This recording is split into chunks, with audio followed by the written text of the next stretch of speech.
allegations of racism at basketball games. Two Long Island schools accused of teaming up and targeting students from a predominantly minority district during the games. Now that school district says it's taking action in court. News 4's Long Island reporter Greg Sergel took a look at this today. He's standing by live in Roosevelt. Greg?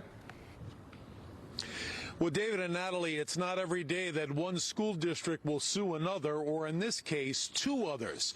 But the Roosevelt School District says what happened to its athletes on two basketball courts earlier this year was the last straw.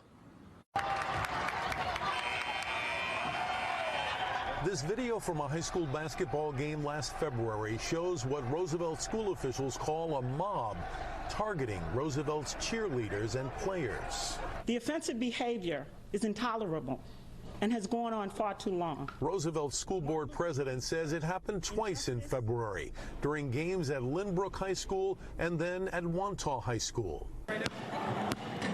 The athletes saying in statements supplied by the Roosevelt District that they felt unsafe as they were subjected to what school officials call inhumane acts of racial violence. They were referred to using the N-word.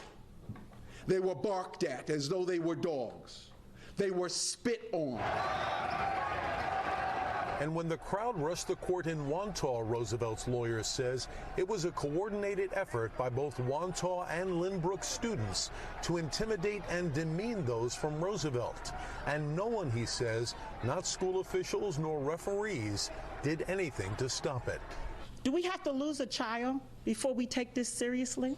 Roosevelt schools today filed a notice of claim against both the Lynbrook and Wantagh school districts and the Nassau Public High School Athletic Association, the first step in filing a lawsuit against all three.